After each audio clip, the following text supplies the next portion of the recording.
man, look, a roadrunner. Meep, meep. Come back! Where's the coyote?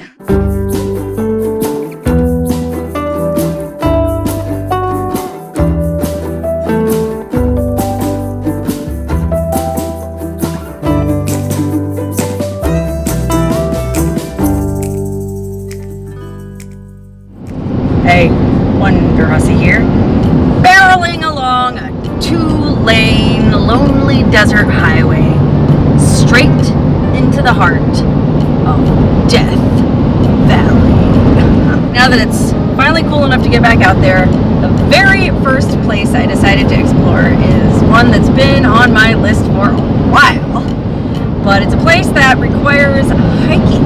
You can't drive all the way to it. You gotta hike like 4 miles each way.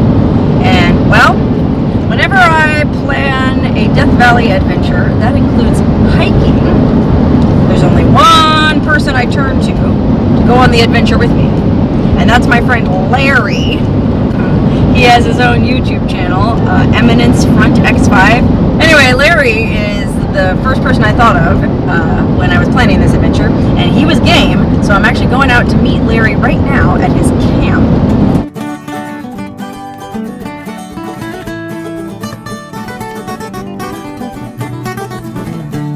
Okay, it's really friggin' windy today, so I didn't want to spend too much time chit-chatting with Larry. Hopefully where we're going will be a little bit sheltered. It's up in a canyon, so fingers crossed it won't be too windy, but I did give Larry one of my walkie-talkies so we can stay in communication while we're driving. Mic check, Larry? Check. You ready to roll? Ready to roll. Okay, let's go. Okay, so like I said, where we're going is in the far southern part of Death Valley National Park, the far southwestern corner, where Death Valley butts right up against Fort Irwin. I'm trying to get to this little cabin that I think is like right on the boundary between the two. And I became like semi-obsessed with finding this cabin, or going to this cabin. I was researching a totally unrelated Death Valley adventure that I want to do, and I came across this guy's blog who had been to the place I was researching, but he had also been to this cabin. And you know how I am about my cabins. I thought, well, I never even heard of that cabin. Now, the guy whose blog I read, him and his wife and their dog came up here in November 2016, so about 4 years ago. And at that time, he didn't make it sound like the road was that bad. But you could only drive up until about 4 miles away from the cabin, and you have to hike the rest of the way because, well, the road was closed back when I guess it was designated a wilderness area. It's one of the areas in Death Valley that's designated wilderness, so you can't drive any motorized vehicles in it. That means no ATVs, no dirt bikes, no Jeeps, and no 4Runners. And it's interesting because in the blog, the guy seemed kind of salty about the fact that, you know, you used to be able to drive all the way to this cabin. And, well, I mean, according to him, the cabin is in really rough shape now, and the pictures he posted, it looked pretty bad. He said it used to be a lot nicer when the road was drivable because, you know, guys could bring their tools up and do repair work on it, and now, well, it's a 4-mile hike now, so nobody wants to lug tools and extra wood and stuff up there to maintain it anymore. And so I suppose that is one downside to, you know, certain roads being closed and areas being designated as wilderness. But I don't know. I also think there's some upsides to it. I mean, like with everything, I see both sides of the issue. I think it's nice that there's some areas that you're not allowed to drive into. Some areas where you can camp out and not have to hear the sound of motors.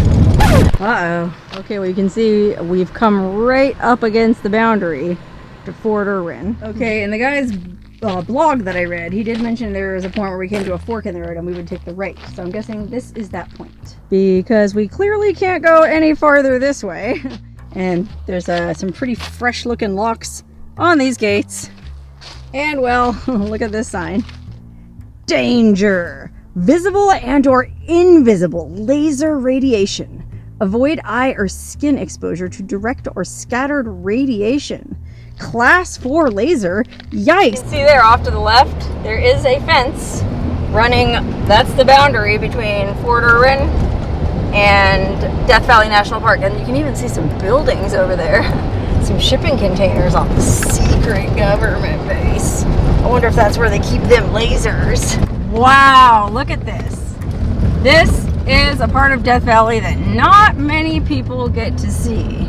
I mean, when I say we are in the Death Valley hinterlands, I mean we are in the Death Valley hinterlands.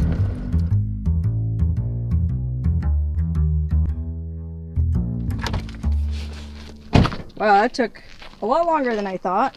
I have the site of the cabin pinned on my map, and it's somewhere in them there hills over there. But the guy who wrote this blog that I'm following the directions of, he was pretty sketchy with his details. Understandably, he's trying to keep the place a secret. And he said he parked and camped overnight where there was a closed Jeep road, you know, a road that you used to be able to drive on. Now you can't. Well, we drove up and down this road, and I didn't find any traces of an old Jeep road. So maybe it's just overgrown. Maybe he was being disingenuous. Who knows? But Larry and I both had the site pinned on our map, and we had a little bit of 4G out here, so we were able to look at satellite mode, and we know where we're going. We're following a wash. It's a pretty straightforward hike, just about 4 miles. So we're going to set off in the morning and do that. But in the meantime, well, we're going to camp right here in the middle of the road because, man, we're so far out here, no one ever comes out here. It'll be just fine. Well, Larry. Yes. Why don't we just do it in the road? Let's just do it. Why don't we do it in the road?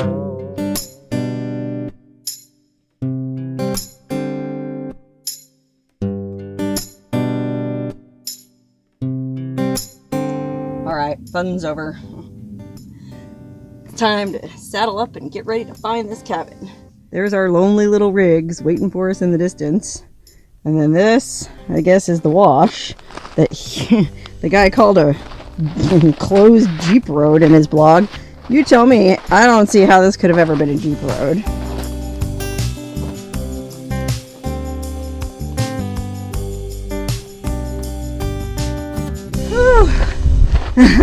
Okay, it's about 10 a.m., which means we've been hiking for an hour and a half. A slow pace of 2 miles an hour is pretty much what I figured we would do. And well, that means we're getting close to this cabin. We should be about a mile away. And I actually checked on Google Maps.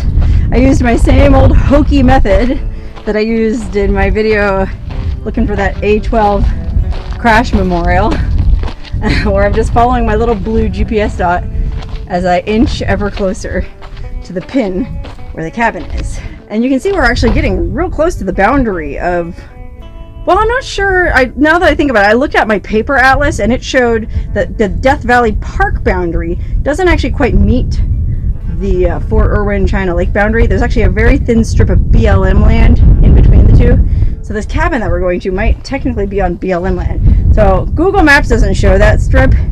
It just shows us crossing from one color of brown into another color of brown. About right here. Okay, I think we finally found the cabin. There's a big old grove of trees there. Holy moly, we made it! Wow, look at this little cabin. Okay, so this cabin is like half buried. I guess it was meant to be half buried in the hillside as a sort of like thermal measure, you know, keep cool. Wow, look at this place. Holy cannoli. I mean, look at that though. There's still glass in the windows. It's not even broken. Oh man, look how creepy this is. Look at the door. It's all cobwebs on it. But there's still glass in it. Look how amazing that is. Are you guys ready to go in? Oh my lord. Look at this cabin. Oh my god. Don't breathe in here, guys. It's pretty gnarly. Full of all kind of dust and poo. Gonna do a little pan around. I mean, it looks like there was 1, 2, 3 beds, a little table, an old bottle of some kind of rock gut. Actually, that looks more like a Listerine bottle. Oh my goodness, look over here by the door. A book. A real old book covered in cobwebs. Oh my god, it's eating away. I wonder what it was. Look, this was a little kitchen. I mean, there's even still glass in the friggin' cupboards. Look at how cool this is. Oh my gosh. Little dishes are still in there. Oh my lord. Wow, plates. It's in this side.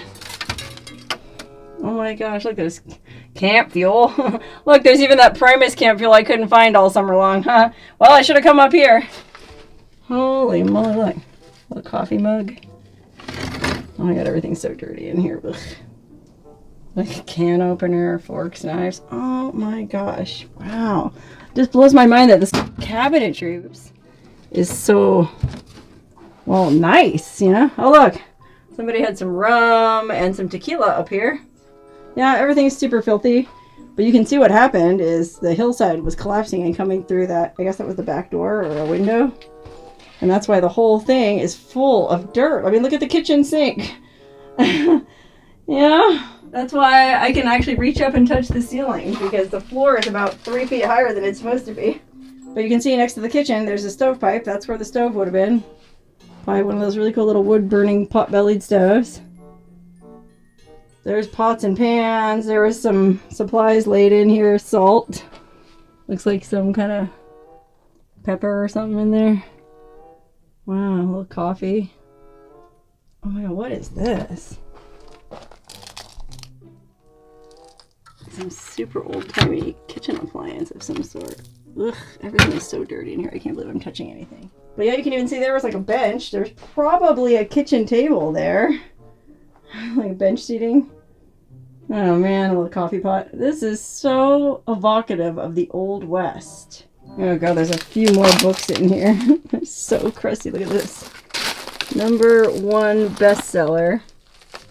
Working. You guys remember a book called Working? Ugh, not working anymore. What are these? Oh my god. Oh, it's so gross. Why am I doing this? Ugh. Oh, look, it's like part of an old Reader's Digest. Old ad for soap. Man. Oh, look. Plain Prayers for a Complicated World. These are nice. Maybe it wasn't Reader's Digest. It was like a religious magazine. God, Sears. Remember Sears? Huh. Well, I can't tell what those books are. They're too foul for even me to look at. But there is one thing in here that I do want to look at, and that is there's a little notebook that people sign when they come up here. So we better see. Oh, look, a doctor brought it up. It's one of those free notebooks that those pharmaceutical sales reps give them. Let's see who the last people here were. Oh my god, look, 98. Oh my goodness. Oh, see, we're on BLM land. The boundary of Death Valley is 1 mile north. Okay, but the first entry in here is from May 97. Wow. Okay, let's see. Who's the last person that was here? 06, 2010. Oh, there's Steve Hall from PanaminCity.com. I've used his website as a resource. Here's a guy who was here June 20th of this year. Pete and Dave came up February 13th, 2020. No women, tequila empty, so we left. P.S. Beautiful day. Hi. That is too funny. Okay, well, I guess I better write something. And then I did bring a little something to leave in here, although, well, I guess I'll find a place to put it. Okay, I wrote, Wonderhussy here for YouTube. Great hike, beautiful weather. Love the desolation. And it's true. That's what really strikes me about this place more than anything is how friggin' remote we are. I mean, it's just unbelievable. Oh, there's Larry outside. He's probably waiting for me to finish in here. Okay, well, let me put my little notebook back up in this. I'm guessing it's hung up here so rats don't chew it. And then let me get out the thing that I brought to leave, which is in my backpack. One of my viewers sent me a whole bunch of these little pendants that say live, laugh, love, which sort of is a running joke with my friend Jessica and me, because she also likes finding these old cabins with me. And the cabins are usually maintained by guys, and so it's always manly stuff hanging on the walls, you know, like pin-up girls and ammo type magazines. So we decided to do like a little live, laugh, love, which is like the ultimate cheesy feminine thing, and leave those in various cabins. So I'm just going to hang it right here. I hung it on this thing right in front of the window, which it's backlit, so you probably can't see it, but you'll just have to take my word for it. Just a little woman's touch left hanging in the old mining cabin. Oh man, look at this. It's like a little flower tin or something from back in the day. It even has like little flowers on it. Oh man, I wish this cabin wasn't destroyed, but man, it's pretty far gone. And you know, reading some of the entries in that little notebook, there was one guy who came up here like bunches of times from starting in like 1975. And so for that guy coming up here and not being able to drive anymore, and then seeing the cabin fall into disrepair like that, it would be pretty sad. So I guess I can understand why the dude whose blog I've been following was salty about the road being closed.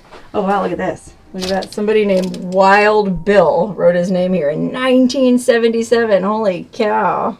Okay, well, it's so dirty in here that unfortunately I don't really want to hang out in here very long. I'm going to go back outside, but gosh, just one more pan around. I mean, the carpentry and the craftsmanship in here are just really nice. This must have been a really nice cabin, you know? Look at the friggin' wooden pegs hanging here to hang your clothes on. Wood paneling on this wall. Cool old chair. Man.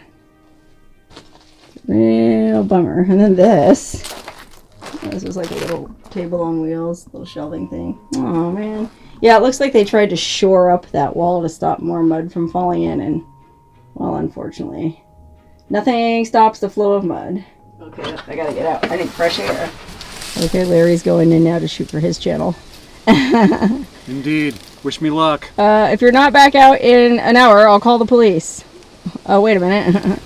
Good luck, Larry. Okay, while he's doing that, let's go see if we can find any standing water in this spring.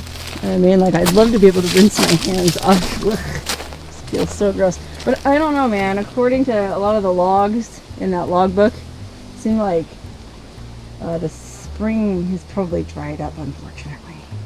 Dang, look at the size of this tree. I was going to say cottonwood, but it's not a cottonwood. I don't know what kind of tree that is. Wow, it's beautiful. Provides lots of nice shade. Let's see. I mean, it seems like wouldn't it have been here at the base of the trees where that hole is? I don't know.